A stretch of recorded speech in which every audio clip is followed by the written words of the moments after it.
احباب ذی احتشام، آج جب محرم کے ایام آتے ہیں تو ہر مسلک اپنے اپنے انداز میں امام علی مقام کو خراج عقیدت پیش کرنے کی کوشش کرتا ہے اور ان کے دشمنوں کے خلاف، ان کے قاتلوں کے خلاف آواز احتجاج ہر کوئی اپنے انداز میں اٹھانے کی کوشش کرتا ہے اور یہ بتانے کی کوشش کرتا ہے کہ کربلا میں جو ظلم ہوا ہے اس ظلم جیسا ظلم نہ تو اس سے پہلے ہوا تھا، نہ اس کے بعد قیامت کی صبح تک ہو سکے گا کہ جس نبی کا کلمہ پڑا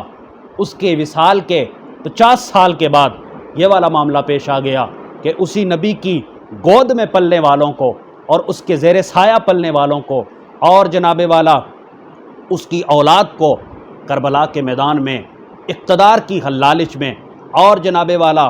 دین کو بگاڑنے چلے تھے یہ لوگ، لیکن پھر مصطفیٰ کے دین کو بچانے کے لیے مصطفیٰ کی اولاد کربلا کے میدان میں آتی ہے۔ میرے امام کو بڑے لوگوں نے سمجھایا کہ آپ نہ جائیں، آپ کی اولاد کٹ جائے گی، وہ تو آپ کو بھی نہیں چھوڑیں گے، لیکن حسین ابن علی تیری عظمتوں پہ قربان جاؤں، تیرے حوصلے پہ قربان جاؤں، نانا کے دین کو بچانے کے لیے قربانی کیا دی ہے کہ وہ بدبخت پیغامات بھیجتا رہا، آپ میری بیعت کر لیں، میں آپ کو دنیا کا مال دے دوں گا، میں آپ کو جناب والا فلاں علاقے کی سرداری دے دوں گا، میں جناب والا یہ معاملات آپ کے ساتھ کر دوں گا۔ آپ نے فرمایا یہ میں کرنے والا نہیں ہوں۔ پھر اس نے دھمکیاں دینا شروع کر دیں، اگر آپ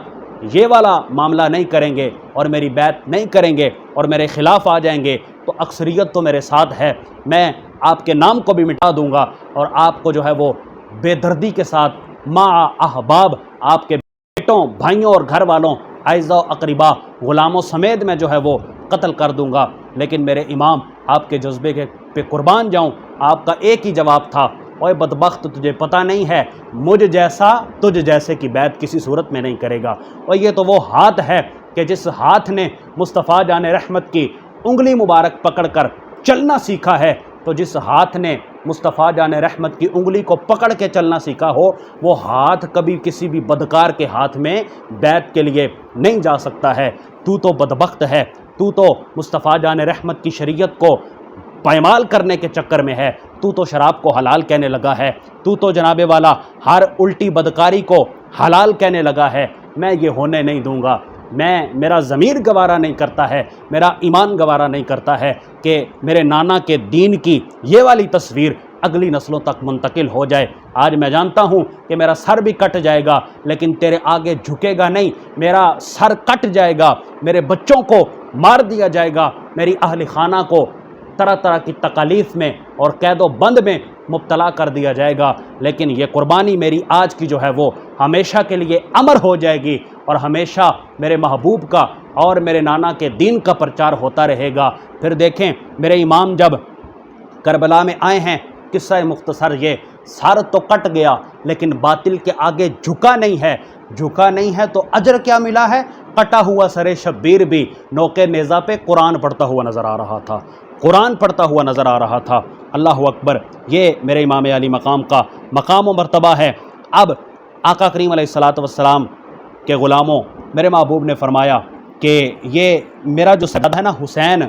اس کو کربلا کی زمین پہ شہید کر دیا جائے گا۔ اور سرکار علیہ الصلوۃ والسلام یہ شہادت کی خبر جب آپ کو جبریل نے دی تو اس وقت سرکار بڑا روئے اور حسین ابن علی کا غم کیا۔ جب مولا کائنات کو خبر ملی آپ بھی بڑا روئے، جب سیدہ کائنات تک خبر پہنچی آپ بھی بڑا روئے۔ اور الصواعق المحرکہ کے اندر منہال بالعمر رحمۃ اللہ تعالیٰ علیہ فرماتے ہیں کہ ہم ایک سفر میں مولا کائنات حضرت شیر خدا کے ساتھ تھے تو رستے میں کربلا کی زمین آ گئی، تو میرے مولا کائنات نے وہاں پر ہمیں رکوایا اور روک کر ہمیں کہنے لگے، اے لوگو دیکھ لو یہ وہ جگہ ہے جس جگہ پر میری اولاد کے کجاوے اتریں گے اور اس جگہ پر میری اولاد کے خیمے جل جائیں گے اور اس جگہ پر میرے بچوں کا خون بہایا جائے گا، اس جگہ پر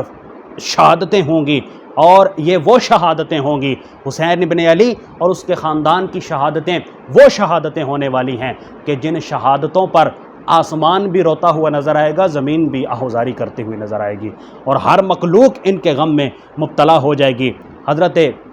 سیدہ ام سلمہ سلام اللہ علیہا میرے محبوب کی زوجہ محترمہ ہیں، فرماتی ہیں کہ میرے محبوب نے مجھے ایک شیشی دی تھی جس میں مٹی بھری ہوئی تھی۔ محبوب نے فرمایا تھا، اے ام سلمہ یہ اپنے پاس رکھنا، جس دن یہ شیشی سرخ ہو جائے اور خون بن جائے سمجھ لینا کہ آج میرا حسین کربلا کے میدان میں شہید ہو گیا ہے۔ اور جب اس سال کا 10 محرم کا دن آیا تو فرماتی ہیں کہ میں نے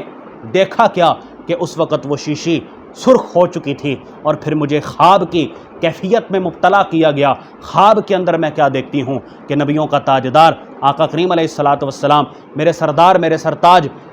میری خواب کے اندر آئے ہیں، اور سرکار علیہ الصلوۃ والسلام آپ کا سر مبارک اور آپ کی داڑھی مبارک وہ گرد آلود ہو چکی ہے، گرد سرکار کی داڑھی اور سر کے بوسے لیتے ہوئے نظر آ رہی ہے۔ میں نے عرض کیا آقا یہ کیا ہوا؟ فرمایا کہ میں ابھی مقتل حسین سے آیا ہوں، اپنے بچوں کا خون جمع کر کے آیا ہوں۔ آپ فرماتی ہیں کہ میں ایک دم سے گھبراہٹ کے عالم میں اٹھ کھڑی ہوئی، نیند سے بیدار ہو گئی۔ جب میں نے اس شیشی کو دیکھا وہ شیشی سرخ ہو چکی تھی۔ میں نے کہا انا للہ و انا الیہ راجعون، آج محبوب کا جو حکم تھا اور محبوب کا جو فرمان تھا وہ سچا ہو گیا ہے، حسین ابن علی کو شہید کر دیا گیا ہے۔ اور یہاں پہ شاعر تڑپتے ہوئے الفاظ میں لکھتا ہے کہ افسانہ حیات کے عنواں بدل گئے، اور آیا مدینہ یاد تو ارماں مچل گئے، اور جس نے بچایا خلق کو دوزخ کی آگ سے، افسوس کہ اس کی آل کے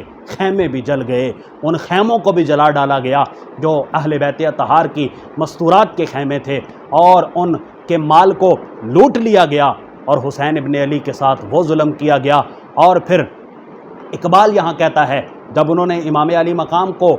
آخری وار کیا نا، وہ آخری وار سجدے کی حالت میں تھا، اور یہ بدبخت نعرہ تکبیر مار رہے تھے، اور نعرہ تکبیر مار کے انہوں نے حسین ابن علی کا سر کاٹا ہے۔ اقبال کی روح تڑپی اور وہ کہتا ہے کہ عجب مذاق ہوا، اسلام کی تقدیر کے ساتھ سر شبیر کا کاٹا نعرہ تکبیر کے ساتھ۔ تو بدبخت امام علی مقام کو شہید کرنے کے بعد کہنے لگے جلدی سے نماز پڑھ لو، نماز کا وقت ہوا چاہتا ہے۔ تو کہاں کی ان کی نمازیں اور کہاں کے ان کے معاملات، جنہوں نے سر حسین کو کاٹا اور جنہوں نے آقا کریم علیہ الصلوۃ والسلام کی آل کو جو ہے وہ شہید بھی کیا، اور باقی رہتی ہوئی آل کو قیدی بنا کر شام کے دربار میں پہنچایا، اور اتنا ظلم کیا کہ جس کی مثال قیامت کی صبح تک نہیں مل سکتی ہے۔ اللہ پاک امام علی مقام اور آپ کے رفقا اور شہدائے کربلا پر اپنی بے بہا برکات کا نزول فرمائے، آپ کے صدقے ہمارے گناہوں کو معاف فرمائے، اور آپ کے جو دشمن ہیں، آپ کے جو قاتل ہیں، ان پر لعنت فرمائے۔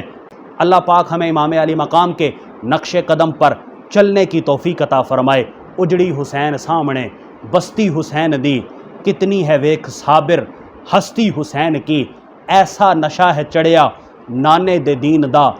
لتھی نہیں سر کٹا کے بھی مستی حسین دی، جس تا مکان اس تا ہوندا بوہے تے نا، اسلام تے بوہے تے ہے تختی حسین دی، تے کوفے تو لے کے شام تک آیا نہیں فرشتے، منظور نہیں سی رب نو پستی حسین دی، مندا ہاں دین حاکم مہنگا ہے بڑا، پر ذات نہیں ایڈی سستی حسین دی۔